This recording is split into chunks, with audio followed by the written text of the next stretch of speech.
Luiz Fernando Bravo de Barros, advogado militante na área criminal, mediador de conflitos, Master of Advanced Studies em Paz e Transformação de Conflitos pela Universidade de Basileia, na Suíça, e mestrando em Paz, Desenvolvimento, Segurança e Transformação Internacional de Conflito pela Universidade de Innsbruck, na Áustria, e é membro do Instituto de Defesa do Direito de Defesa.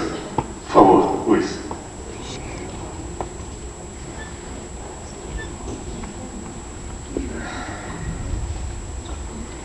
Amigas, amigos todos, professor Arquia, tudo bem se eu falar daqui? Eu tô nervoso, vou deixar cair tudo se eu falar dali. Felipe, professora Laura, é um prazer estar aqui hoje.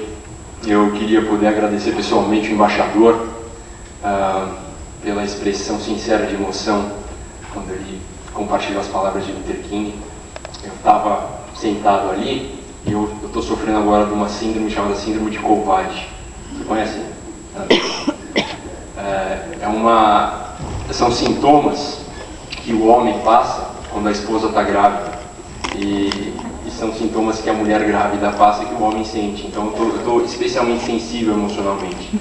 E desde o começo da peça musical que eu sentia vontade de chorar. A hora que eu vi o embaixador chorando, deu um alívio. Chorando não, mas expressando a emoção dele. Então, eu reconheci minha humanidade nele, eu queria agradecê-lo pessoalmente. Então, eu agradeço a todos.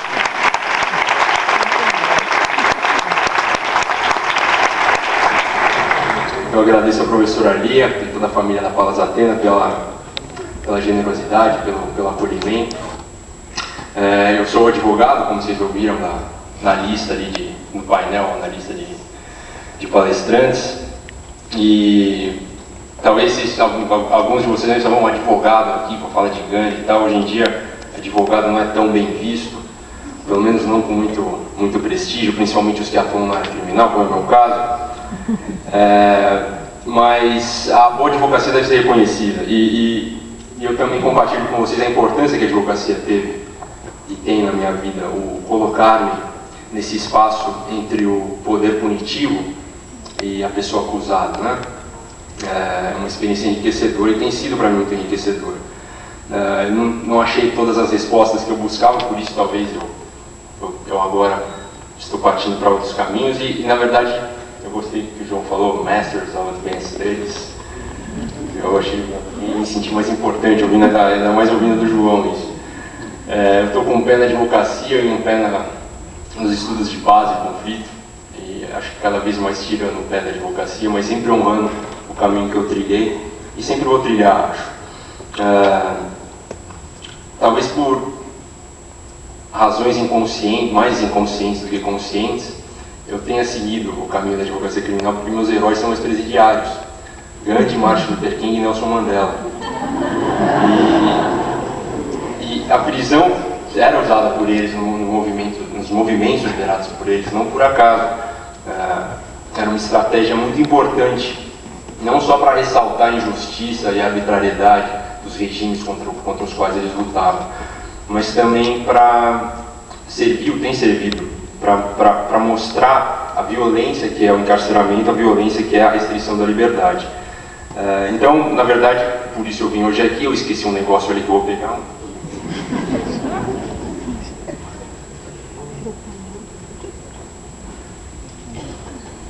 Para controlar aqui, vocês viram, professor? O convite que eu queria fazer a vocês é para uma reflexão sobre a função social da punição. E Gandhi costumava dizer que existem dois tipos de poder. O poder pelo medo da punição e o poder por atos de amor.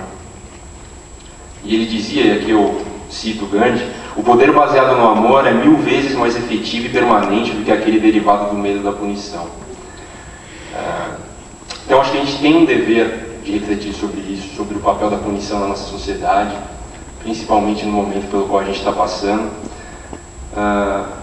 E uma ideia de punição, uma cultura de punição que vai muito além da legitimidade que a gente dá ao Estado de punir. é uma cultura que permeia todo o nosso meio, nossas famílias, nossas escolas. E o que é o punir? Etimologicamente, punir é impor dor, impor sofrimento.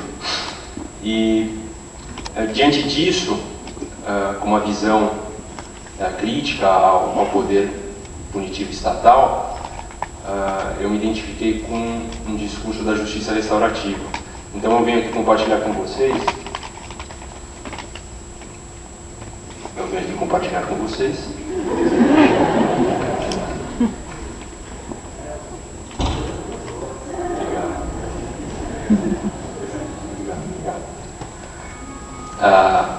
Para quem não conhece, a proposta da justiça restaurativa, de uma maneira muito introdutória, e como ela se coloca em distinção à justiça retributiva, a justiça tradicional criminal com a qual a gente está acostumado. E essa são ideias, conclusões de um professor norte-americano chamado Howard Zerr, pioneiro no estudo e na prática da justiça restaurativa. Oxalá estará conosco em novembro, aqui em São Paulo, estará aqui no Brasil, estará aqui em São Paulo. E essas perguntas que ele colocou aqui, elas servem para a gente pensar sobre os focos desses dois tipos de justiça. Né? Para a atuação da justiça restaurativa, o foco são as respostas a essas... para a atuação da justiça retributiva, né? O foco são as respostas a essas perguntas. Que leis foram infringidas, quem fez isso, o que o ofensor merece. É uma tentativa de equalizar a balança, né? Equalizar muitas vezes a tragédia, que é um ato criminoso, com a moeda do sofrimento, por intermédio da prisão.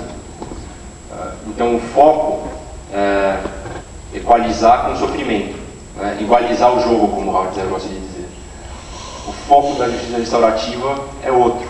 E não por acaso o título do livro, do principal livro do professor Howard Zerr, que é Trocando as Lentes. Chama-se, o título do livro é Trocando as Lentes. Ele é fotógrafo, então ele usa uma metáfora muito feliz. O foco para a atuação da justiça restaurativa são as respostas a essas perguntas. Quem sofreu os danos, quais são suas necessidades, quem é responsável por suprir essas necessidades. O foco não é mais a pessoa, ou não só a pessoa de quem praticou o crime, e não só a necessidade de equalizar toda a situação com a aplicação do sofrimento. Mas o foco são exatamente os resultados daquela ação e, mais importante, a meu ver, o como se sente e qual as necessidades afetadas de todas as pessoas envolvidas nesse conflito que a gente rotula como crime. E para mim tem sido muito útil refletir sobre a justiça restaurativa quando eu penso na ideia de paz. Porque a nossa ideia de justiça retributiva está baseada numa ideia de paz. Eu aprendi na faculdade de Direito que as leis, o direito penal, todo direito, o direito penal, a aplicação da pena tem como objetivo colocar em prática o valor justiça para que alcancemos como coletividade a paz. Então é interessante a gente pensar qual que é o fundamento dessa ideia de paz. E daí o que me abriu, o que expandiu a minha perspectiva foi perceber que existe mais de uma paz. A gente fala sobre paz pensando num valor ideal, absoluto e universal.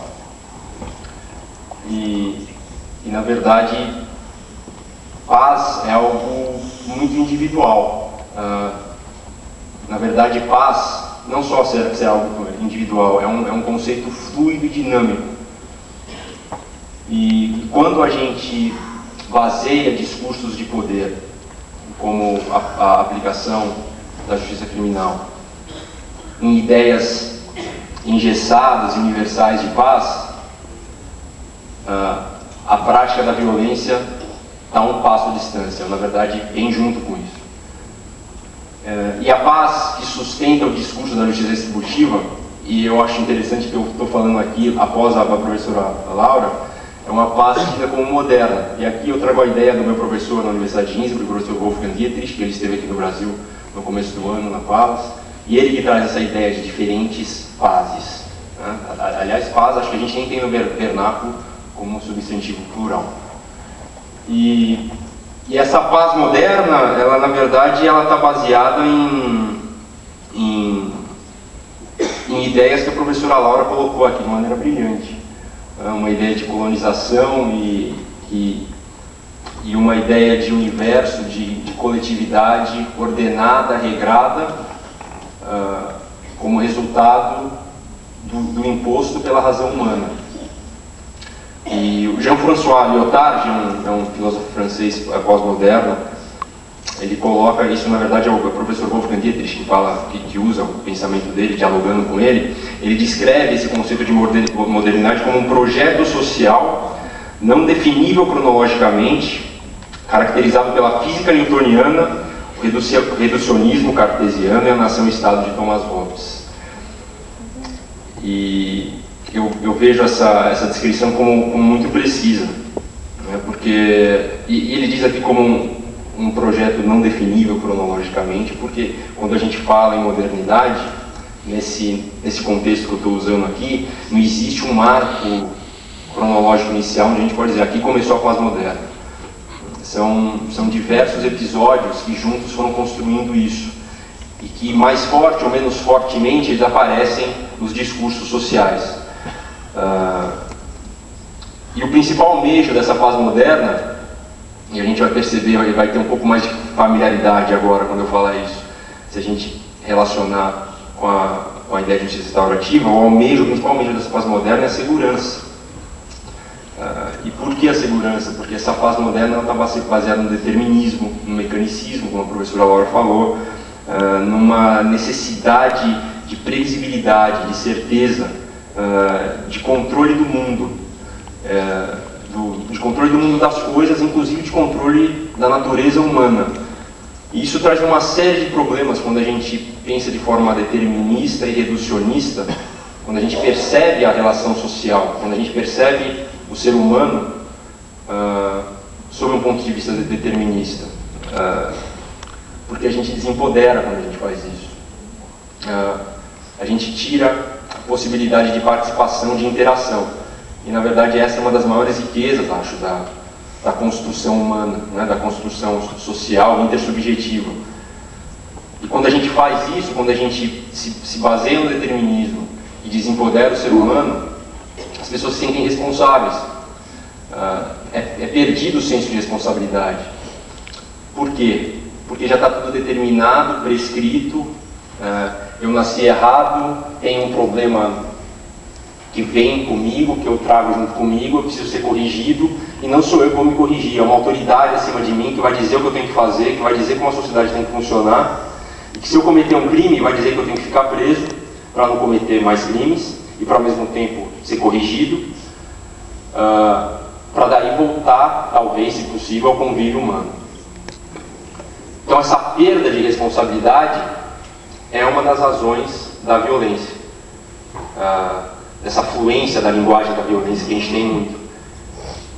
Porque impotentes, a gente não se esforça em reconhecer que a gente tem sim possibilidade de ditar, possibilidade e responsabilidade de ditar o nosso destino, e mais do que isso, responsabilidade de dialogar com o outro. Se existe uma autoridade terrena ou não terrena, ou os dois, onipresente, que fala como as coisas têm que ser, para mim é muito cômodo seguir isso e esquecer minha humanidade.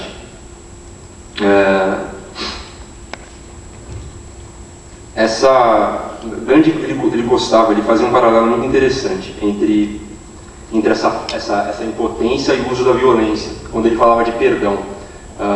Ele falava que a Índia tinha que perdoar a Inglaterra. E muitas vezes muitas pessoas criticavam ele, falando isso daí é sinal de covardia, de desespero. mas ele falava que a Índia podia e tinha que perdoar a Inglaterra, porque a Índia tinha um controle do que estava acontecendo na Índia, e as pessoas esqueciam disso. Mais de 350 milhões sendo dominados por 150 mil ingleses. A Índia tinha sim poder, e exatamente por esse poder cabia à Índia, tinha a Índia a responsabilidade de não ser violenta, de perdoar. E ele falava, quem perdia essa sensação de poder por uma questão de desespero, exatamente até de irresponsabilidade, partia com mais facilidade para a prática da violência. E é interessante também pensar o que Gandhi fala sobre justiça e sobre verdade. Na verdade, ele dizia, ele fazia ele relacionava justiça à punição de uma forma que a prática da justiça não deveria ser delegada a uma vida após a morte ou alguma autoridade divina. E é essa muito a ideia que a gente tem presente hoje. Quando a gente assiste televisão e a gente acompanha algum crime que aconteceu, muitas vezes o que a gente ouve da família das vítimas, assim, olha, justiça aqui vai ser dos homens, porque justiça mesmo só de Deus depois.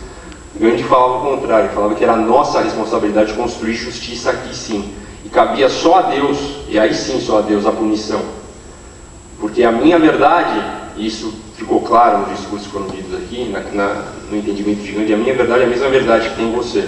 Se eu matar a sua verdade, eu vou matar uma possibilidade, com o uso da violência, eu vou matar uma possibilidade de verdade, que não cabe a mim dizer se é verdade ou não é verdade. Porque eu, ser humano, estou no mesmo esforço que está você. E a gente, ao aceitar esse discurso de justiça retributiva, a gente muitas vezes cria um sistema que apresenta a nós todos uma ideia limpa de punição, né? Uma ideia limpa e estéril.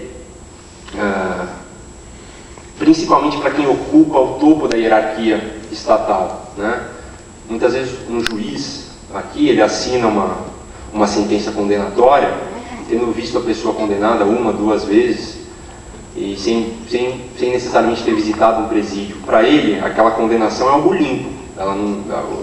Para ele, juiz, ela não está familiarizada com o que ocorre dentro da prisão, necessariamente. E quando eu pensei nisso, eu li o texto de dois juristas norte-americanos, Austin Sarat e Thomas Kearns. Eles falaram algo que eu quero compartilhar com vocês aqui que me chamou muita atenção. Eles falam o seguinte: se não houvesse distância entre a decisão judicial e a sua materialização no corpo do condenado, e percebam que nos Estados Unidos existe a possibilidade de pena de morte, se coubesse aos próprios juízes a imposição da dor e da morte reclamadas nos seus julgamentos, muito menos violência seria implementada e a lei sucumbiria diante da violência que é a sua origem. É forte isso, porque eles chegam à conclusão de que o nosso Estado, de que as nossas leis, de que a nossa visão do que é direito é baseada numa ideia de violência. E daí a possibilidade de se pensar em outras formas de como a paz pode ser construída. E pensando na possibilidade de justiça restaurativa, que tipo de paz seria a base para a ideia de justiça restaurativa? E aqui eu compartilho com vocês, eu usei esse termo transacional, porque é um termo usado pelo professor Wolfgang Dietrich, mas é um termo que poucas pessoas estão familiarizadas. Mas o que isso quer dizer é o seguinte: é uma paz que vai além, né, transracional, que vai além do que uma paz moderna pode pensar, não necessariamente a anulando, mas simplesmente indo além. E os aumentos para essa paz não se baseiam unicamente na segurança. E o professor Zero, ele gosta de descrever a justiça restaurativa, ou de caracterizar a justiça restaurativa em dois predicados especiais: o respeito à responsabilidade, construída pelas partes interessadas. E aqui eu coloquei, para a gente refletir um pouco também, a origem etimológica do que é retribuir e do que é restaurar. Retribuir do latim, dar de volta. E o restaurar também do latim, é colocar de pé. E para uma coisa ficar de pé, se não for um objeto, claro, se for uma coisa viva, para ficar de pé, ela só vai continuar de pé se ela tiver equilíbrio, se ela se sentir equilibrada. Eu acho isso interessante quando a gente pensa em justiça restaurativa, porque não vai ser uma muleta que vai ser colocada ali, que vai deixar essa paz de pé. Eu compartilhei duas figuras aqui com vocês. Essa é a estátua de Temis, né, da justiça, em frente ao STF. A gente tem uma visão tradicional de ter justiça com essa mesma figura mitológica grega, usando a balança e a espada. Mas lá no STF ela só está com a espada no colo. E a espada, ela é um dos símbolos da segurança. E aqui, para tentar passar uma ideia, né, da complexidade da justiça restaurativa, eu digo complexidade porque a gente precisa reconhecer que conflitos são complexos, sejam eles criminalmente relevantes ou não, e especialmente se forem criminalmente relevantes. E acho que talvez o primeiro passo é reconhecer essa complexidade de diversas pessoas envolvidas, de diversas causas envolvidas, muito além do determinismo que diz que aquela pessoa é incapacitada para viver em sociedade. Ela tem uma história, como eu tenho uma história, ela se interliga com outras pessoas durante essa história, e todas essas coisas se interligam. E aqui eu achei interessante esse desenho, que é um desenho do corpo humano meio quadrado, né? Então, um funcionamento fisiológico de um ser vivo, né? Tudo isso precisa ser levado em consideração.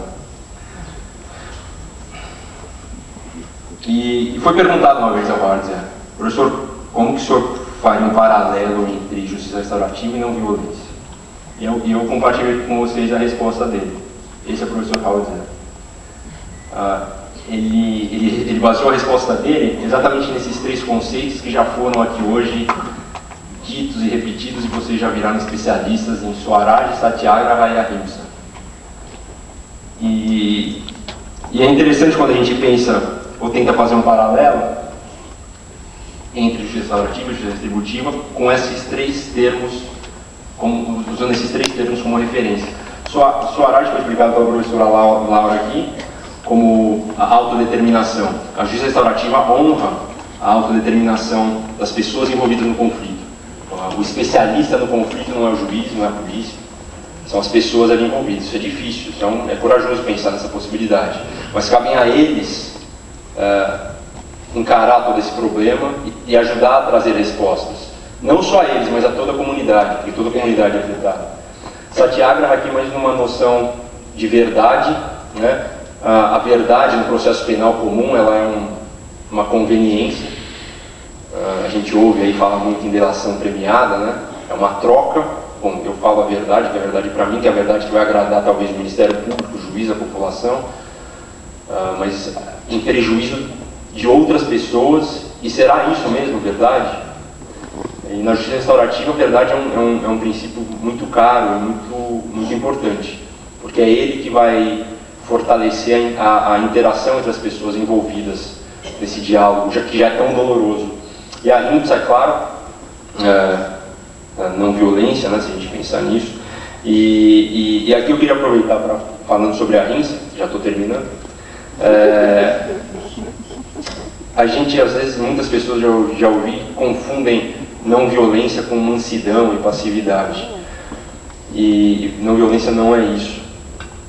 Na verdade, você precisa ter muita raiva para ser não violento. E Gandhi falou isso, Martin Luther King falou isso. E tem uma novela da paz que eu admiro muito, da Libéria, Leigh McBowen. Ela gosta de comparar, acho que ela comparou, não sei se foi Gandhi ou Luther King, mas acho que ela comparou Gandhi com Hitler. O que os dois têm em comum? As pessoas... Ela falou que a grande parte das respostas que ela ouvia era o seguinte: os dois são seres humanos. Ela falou, não, os dois tinham muita raiva. A forma como essa raiva foi canalizada é que diferencia os dois. E isso tudo deve ser honrado na justiça restaurativa, e é honrado na justiça restaurativa de uma forma construtiva.